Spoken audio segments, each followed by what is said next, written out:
Bismillahirrahmanirrahim. Qauluhu ala sayyidina Muhammadin. Muga tetep ing atase bagindo kita rupane Muhammadin Kanjeng Nabi Muhammad.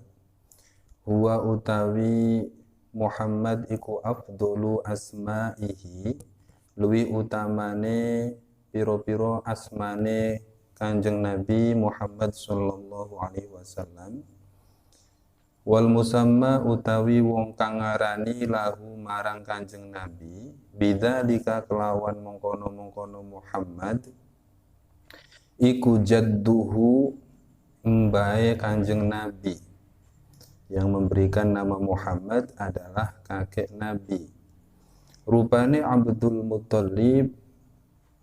Muttalib Fisa biwiladatihi ing dalem dina kaping pitune kelahirane Kanjeng Nabi. Limauti abihi krono ninggale abahe Kanjeng Nabi qoblaha ing dalem sadurunge wiladah. Jadi Abdul Muttalib memberikan nama pada hari ke-7 setelah Nabi dilahirkan, karena ayah Nabi wafat sebelum Nabi dilahirkan. Faqila nuliden ngendikaake lahu marang Abdul Muttalib, lima krono opo sampai tahu ngarani sopo panjenengan ing Kanjeng Nabi Muhammadan ing aran Muhammad. Jadi ada yang menanyakan kepada Abdul Muttalib mengenai alasan memberikan nama dengan nama Muhammad. Apa alasannya begitu? Walaisa min asma'ihi. Walaisa lan ora ono sapa Muhammad iku min asma'i abaika, saking piro-piro aran keturunan panjenengan, wala qaumika lan dudu aran saking kaum panjenengan. Padahal nama Muhammad tidak pernah digunakan sebagai nama oleh leluhur beliau, juga tidak pernah digunakan sebagai nama oleh masyarakat sekitar. Faqala, lalu jawaban Abdul Muttalib bagaimana? Faqala nuli dawu sapa Abdul Muttalib, rojautu ngarep-ngarep sapa ingsun ayyuh mada ing yento den puji sapa Kanjeng Nabi fisamai ing dalem langit wal ardi lan bumi. Kata beliau, tujuannya tidak lain, saya ingin supaya Muhammad itu dipuji oleh penduduk langit dan bumi. Wa qad haqqaqa teman-teman nyataake sapa Allah roja'ahu ing pengarepe Abdul Muttalib. Kemudian Allah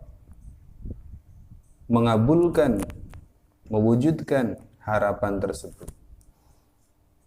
Wakila lan den ngendikaake al musamma utawi wong kang ngarani lahu marang Kanjeng Nabi bidzalika kelawan mongkono-mongkono aran Muhammad iku ummuhu, ibune Kanjeng Nabi. Ada pendapat lain bahwa nama Muhammad itu berasal dari ibunda Nabi. Ataha nekani ing ummihi sopo malakun malaikat. Faqala nulidahu sopo malaikat laha marang ummihi, hamal tingandung sopo panjenengan bisayyidil basyari kelawan pemimpine menungso. Fasammihi moko ngaranana sopo panjenengan ing sayyidil basyar Muhammadan ing aran Muhammad. Wa innama ata angin pestine nekani sopo musannif.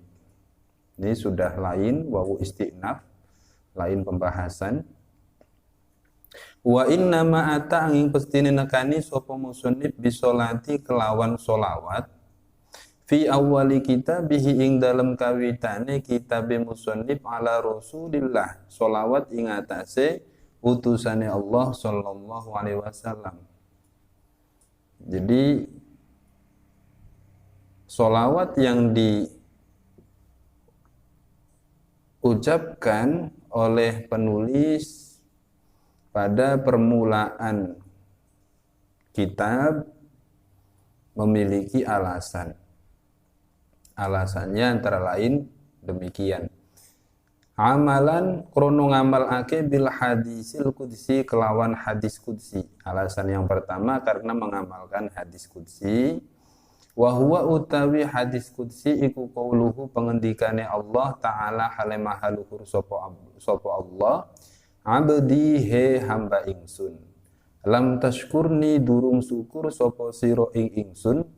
Idza lam tashkur ing dalem nalikane durung syukur sapa sira man ing wong ajraitu kang lakokake sapa ingsun an nikmata ing nikmat ala yadaihi ing atase lantaran awake man wala syakka lan ora ana mangmang iku maujud annahu temen setuhune Kanjeng Nabi sallallahu alaihi wasallam iku alwasitatu dadi lantaran al-udma kang agung lana kedue kita fi kulli nikmatin ing dalem saben-saben nikmat.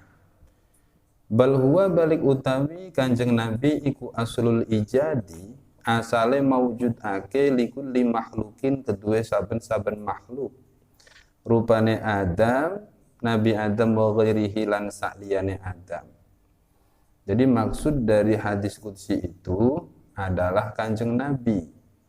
Kenapa? Karena para ulama sangat meyakini bahwa Nabi termasuk al-wasitatul udma, termasuk perantara yang sangat agung bagi manusia di dalam memperoleh setiap kenikmatan. Bahkan para ulama meyakini bahwa Nabi adalah alasan utama atas penciptaan makhluk. Artinya ketika Nabi tidak diciptakan maka makhluk tidak diciptakan, maksudnya begitu. Nah, dari alasan tersebut maka dalam rangka mengamalkan hadis ini musannif pengarang kitab memulai dengan membaca sholawat kepada Nabi. Wa biqaulihi, alasan kedua, wa biqaulihi lan kelawan ngamalake pengendikane Nabi sallallahu alaihi wasallam. Man utawi sapane wong iku sholat sholawat sapa man alayya ing atase ingsun fi kitabin ing dalam kitab lam tazal moko ora gingsir-gingsir sapa al malaikatu malaikat tusolli iku tusolli dongaake sholawat sapa malaikat alaihi ing atase man madama ing dalam semangsane langgeng apa ismi aran ingsun fi dzalikal kitabi ing dalam mengkono-mengkono kitab. Jadi alasan selanjutnya adalah karena mengamalkan hadis yang diucapkan oleh Nabi, barang siapa bersolawat kepadaku, barang siapa menulis solawat kepadaku di dalam kitabnya, maka malaikat tidak akan pernah usai untuk mendoakan dia, ya, memanjatkan doa untuknya selama tulisan tersebut masih ada di dalam kitab, selama tulisan sholawat itu masih ada di dalam kitab.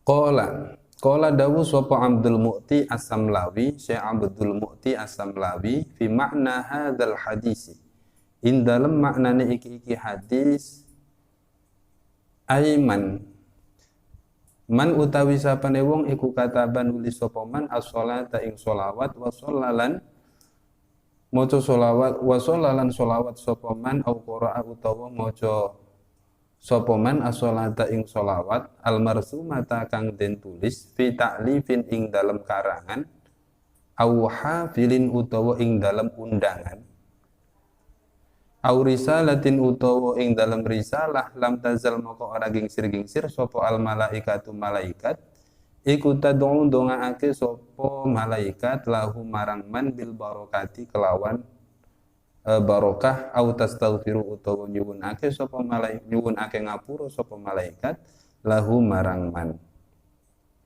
Jadi Syekh Abdul Mu'ti As-Samlawi menjelaskan bahwa makna daripada hadis ini itu menjelaskan mengenai seseorang yang menulis sholawat atau seseorang yang membaca sholawat, ya, ataupun seseorang yang membaca ada tulisan sholawat, ya, yang mana tulisan tersebut terletak pada buku karangan, terletak pada undangan, ataupun terletak pada risalah, maka malaikat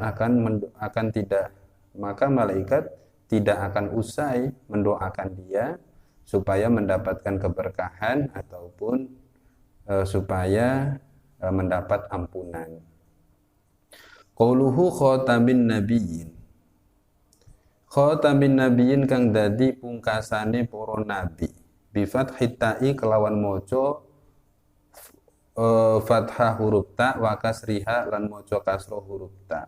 Wal kasru utawi maca kasroh iku asyharu luwi masyhur.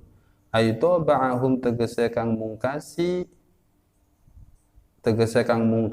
an-nabiyyin kama fil misbahi koyo keterangan fil misbahi ing dalam kitab al-misbah. Fala nabiyya moko ora ono nabi iku maujud ba'dahu ing dalam sawise Kanjeng Nabi sallallahu alaihi wasallam. Fa huwa moko utawi Kanjeng Nabi iku akhiruhum pungkasane an-nabiyyin fil wujudi ing dalam wujude bi'tibari jismihi kelawan milang-milang jisime Kanjeng Nabi fil khariji ing dalam kenyataane. Qauluhu wa alihi lan mugo tetep ing atase keluargane Kanjeng Nabi. Wa hum utawi alihi iku jami'u ummatil ijabah sekabehane umat kang nyembadani pengajake Kanjeng Nabi. Alihi yang dimaksud ini adalah seluruh manusia yang mengikuti ajakan Nabi. Mengapa makna ini yang dimaksud? Li khobarin krono anane khobar. Alu Muhammadin utawi keluargane Nabi Muhammad iku kullu taqiyin saben-saben wong kang takwa.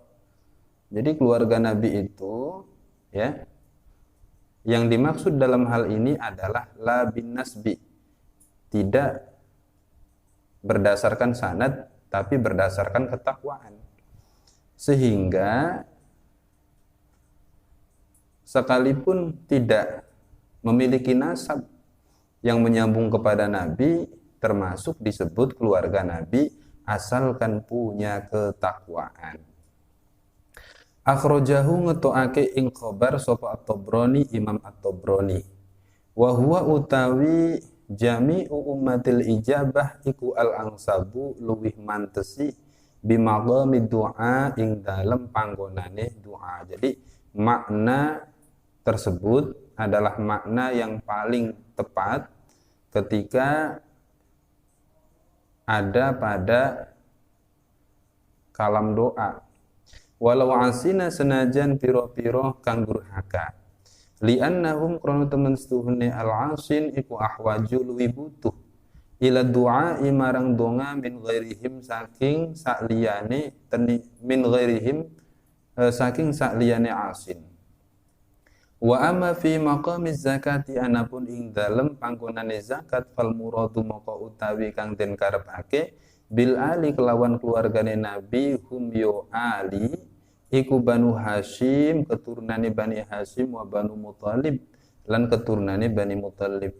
Nah, kalau keluarga Nabi yang dimaksud dalam bab zakat maka keluarga bin nasbi, artinya keluarga yang berdasarkan nasab ketika garis keturunannya menyambung dengan Bani Hashim, ketika garis keturunannya menyambung dengan Bani Muthalib, maka itu yang disebut keluarga Nabi yang kemudian tidak boleh menerima zakat. Qauluhu tanbihun.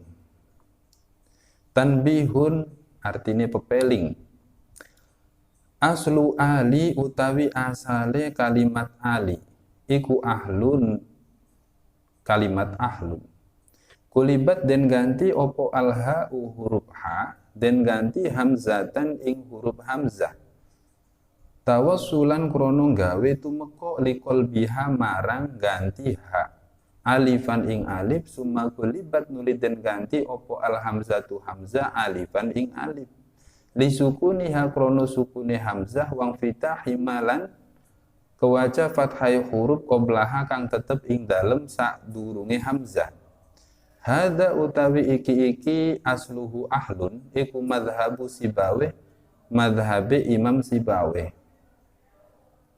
Wa qala lan ngendika, wa qala lan dawu sapa Al-Kisai, Imam Al-Kisai, asluhu utawi asale ali iku awalun, kalimat awalun ala wazni jamalun ing atase manut wazan jamalun. Taharrokat nyandang harokat opo al wawu wawu wang fitah hima lan kuwaca fathai huruf qoblaha kang tetep ing dalam sadurunge wawu. Kulibat den ganti opo wawu alifan ing dadi alif. Qauluhu wa sahbihi lan muga tetep ing atase sahabat Kanjeng Nabi.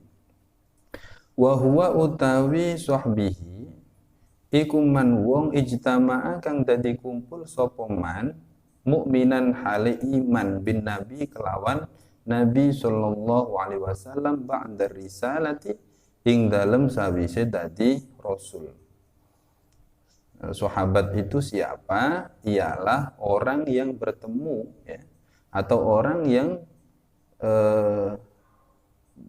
berkumpul dengan Nabi ya, dan dia dalam keadaan iman setelah Nabi diangkat menjadi Rasul. Walau qoblal amri senajan sadurunge den perintah bidakwati kelawan ajak-ajak. Sekalipun Nabi pada waktu itu sudah menjadi Rasul, namun belum diperintah untuk mengajak manusia. Fi hali hayatihi ing dalem tingkah uripe Kanjeng Nabi ijtima'an kelawan ketemu muta'arofan kang den adatake. Jadi pertemuan yang bagaimana yang dimaksud? Pertemuan yang dimaksud adalah pertemuan pada umumnya. Yang dikatakan ketemu bagaimana? Nah, di sini bahkan dijelaskan ada taswir yang mana taswir ini adalah untuk menggambarkan kronologi pertemuannya kayak apa. Seorang yang bertemu Nabi maka dia adalah sahabat dengan catatan dia adalah orang yang beriman kepada Nabi. Bi ayyakuna kelawan gambarane yen to ono sapa man iku fil ardi ing dalam bumi. Walau fi zulmatin senajan ing dalam peteng.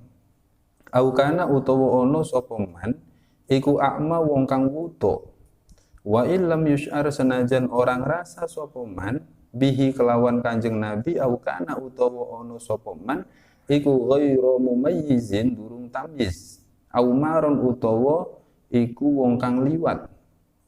Sapa ahaduhuma salah sijine Kanjeng Nabi lan man alal akhir ing atase kang weneh walau naiman senajan iku wong kang turu aulam yujtama utawa ora kumpul sapa man bihi kelawan Kanjeng Nabi lakin ro'a tetapi ningali sapa man annabiya ing nabi au ro'ahu utawa ningali ing man sapa annabiyun nabi walau ma'abudil musafati senajan ing dalam sertane aduhe pelakon walau sa'atan senajan walau sa'atan senajan ing dalam mangsa wahidatan kang siji. Jadi seorang yang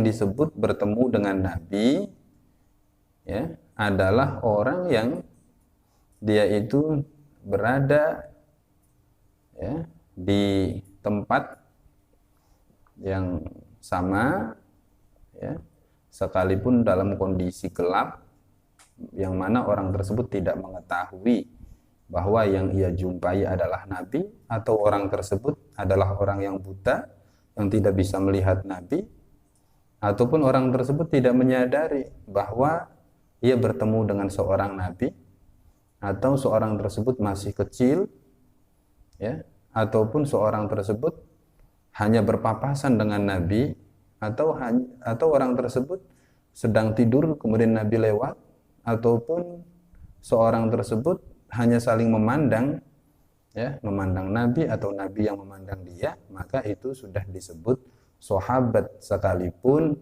jarak pandang itu berada di jarak yang jauh, sekalipun perjumpaan itu hanya sekali.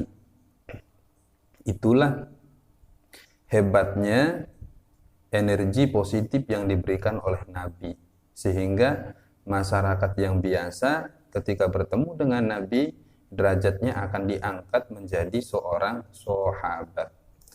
Bi khilafit tabi'i, kelawan bedane tabi'in ma'as sahabi sertane sahabat. Fala tasbutu moko ora dadi tetep apa at-tabi'iyatu sifat bangsa tabi'in ila bitunil ijtima'i angin kelawan suwene kumpul ma'ahu sertane sahabat. Urfan ing dalem umume alal asohi ing dalem miturut qaul asoh inda ahlil usuli ing dalem miturut ahli usul wal fuqaha'i lan ahli fikih aidon hale malih. Jadi berbeda halnya dengan tabi'in beserta sahabat. Maka status tabi'in tidak akan bisa melekat kecuali bagi orang yang sudah lama berkumpul dengan sahabat, ya. Yang mana lama yang dimaksud ini adalah yang menurut uruf, yang menurut umum. Nah, itu menurut pendapat qaul asoh dari kalangan ahli usul dan kalangan ahli fikih. Selain itu juga ada alasan tambahan, aidon halemaleh wala yakfi lan ora cukup apa mujarradul liqa muhunge tetemu, tidak cukup hanya pertemuan saja.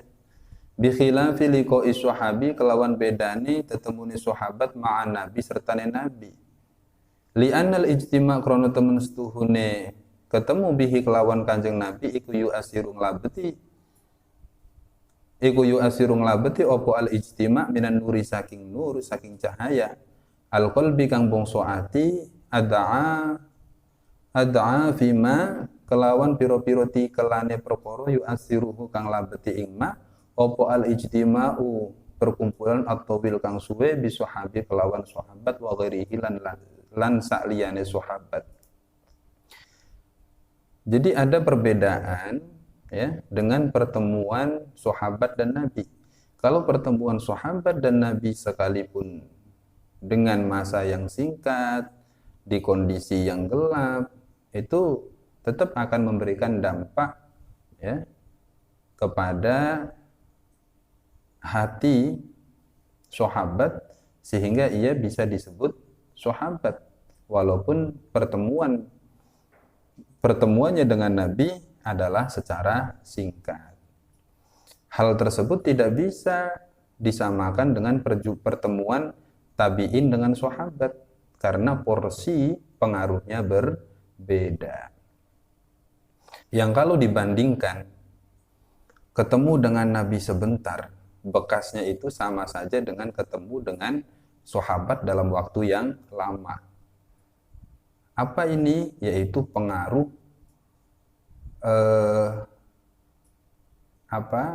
terangnya hati. Pengaruh terangnya hati. Hati itu menjadi terang.